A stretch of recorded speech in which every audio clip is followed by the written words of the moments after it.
पहली बार राहुल गांधी बने नेता विपक्ष। मोदी ने भी दिया राहुल का पूरा साथ। राहुल की मदद कर मोदी ने जीता दिल।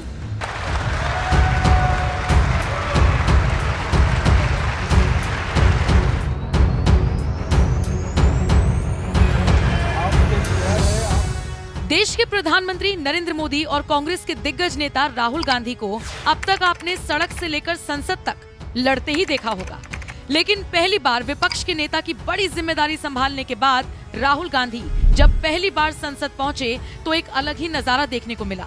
खासकर दो मौके ऐसे आए जब प्रधानमंत्री नरेंद्र मोदी को पहली बार विपक्ष के नेता की जिम्मेदारी संभाल रहे राहुल गांधी की मदद करते हुए देखा गया।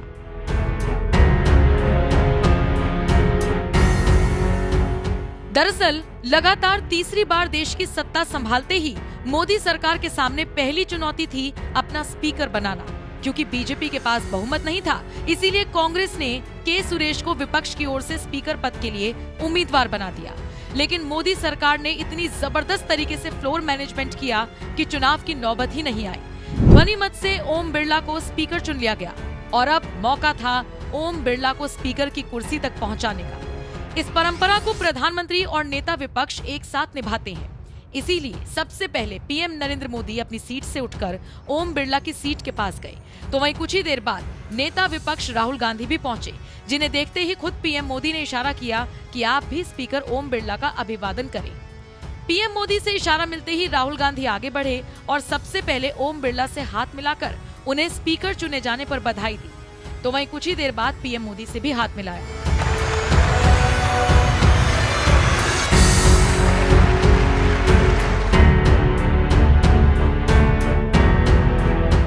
ये पहला मौका था जब पहली बार नेता विपक्ष की जिम्मेदारी संभाल रहे राहुल गांधी की पीएम मोदी ने पूरी मदद की। तो वहीं कुछ ही देर बाद पीएम मोदी, राहुल गांधी और संसदीय कार्य मंत्री किरण रिजिजू ओम बिरला को स्पीकर की चेयर तक ले गए।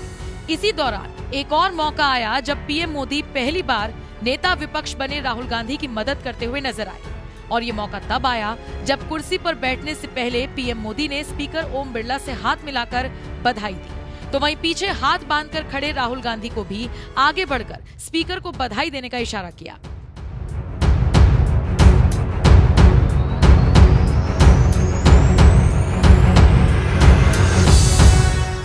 राहुल गांधी साल 2004 से लगातार 5वीं बार सांसद बनकर सदन में आए हैं, लेकिन इन 20 सालों में पहली बार कांग्रेस ने उन्हें लोकसभा में नेता विपक्ष जैसे बड़े पद की जिम्मेदारी दी है। यही वजह है कि पीएम मोदी कई मौकों पर नए नवेले नेता विपक्ष राहुल गांधी की मदद करते हुए देखे गए। और यही होती हैं लोकतांत्रिक परंपराएं, जब तमाम नेता सदन के अंदर एक दूसरे पर वार पलटवार करने के साथ साथ लोकतांत्रिक परंपराओं का भी निर्वहन करते हैं। लेकिन ये बात शायद राहुल गांधी नहीं जानते, इसीलिए लगातार तीसरी बार प्रधानमंत्री नरेंद्र मोदी को बधाई देना भी उन्होंने मुनासिब नहीं समझा।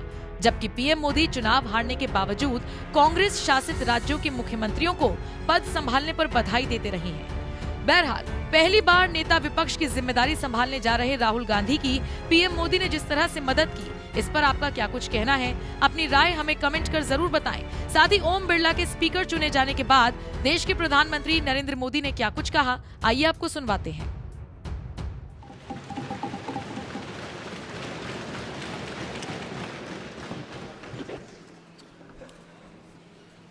आदरणीय अध्यक्ष महोदय,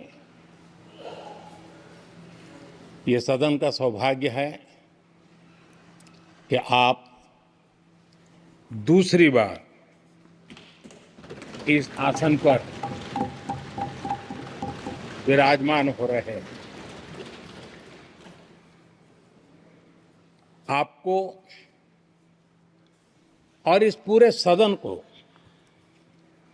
मेरी तरफ से मैं बहुत बहुत बधाई देता हूं।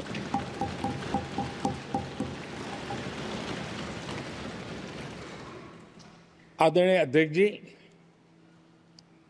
मेरी तरफ से आपको शुभकामनाएं हैं, लेकिन इस पूरे सदन की तरफ से भी आपको अनेक अनेक शुभकामनाएं।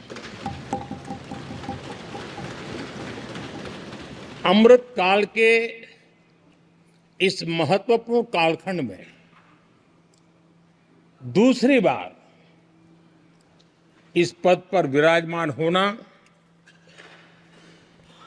बहुत बड़ा दायित्व आपको मिला है और आपका 5 वर्ष का अनुभव और आपके साथ हम लोगों का 5 साल का अनुभव, हम सबका विश्वास है कि आप आने वाले 5 साल हम सबका मार्गदर्शन भी करेंगे और देश की आशा अपेक्षाएं पूर्ण करने के लिए ये सदन अपना दायित्व निभाने में आपकी बहुत बड़ी भूमिका रहेगी। आदरणीय अध्यक्ष जी, हमारे शास्त्रों में कहा गया है कि विनम्र और व्यवहार कुशल व्यक्ति सफल सहज रूप से होता है और आपको तो उसके साथ साथ एक मीठी मीठी मुस्कान भी मिली हुई है। आपके चेहरे को ये मीठी मीठी मुस्कान पूरे सदन को भी प्रसन्न रखती है। मुझे विश्वास है आप हर कदम पर नए प्रतिमान, नए कीर्तिमान गढ़ते आए हैं। 18वीं लोकसभा में स्पीकर का कार्यभार दूसरी बार संभालना ये अपने आप में एक बड़ा नया रिकॉर्ड बनते हम देख रहे हैं। श्री बलराम जाखड़ जी वो पहले ऐसे अध्यक्ष थे जिन्होंने 5 साल कार्यकाल पूरा करके फिर दोबारा उनको स्पीकर बनने का अवसर मिला था।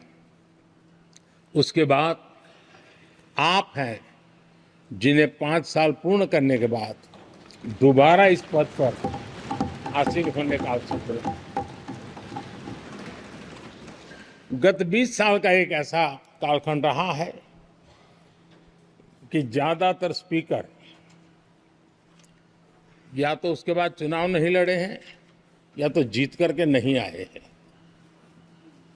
आप समझ सकते हैं कि स्पीकर का काम कितना कठिन है कि उसके लिए दोबारा जीतना मुश्किल हो जाता है, लेकिन आप जीत करके आए हैं, इसके लिए एक नया इतिहास आपने गढ़ा। आदरणीय अध्यक्ष जी, इस सदन में ज्यादातर हमारे सभी माननीय सांसद आपसे परिचित हैं, आपके जीवन से भी परिचित हैं।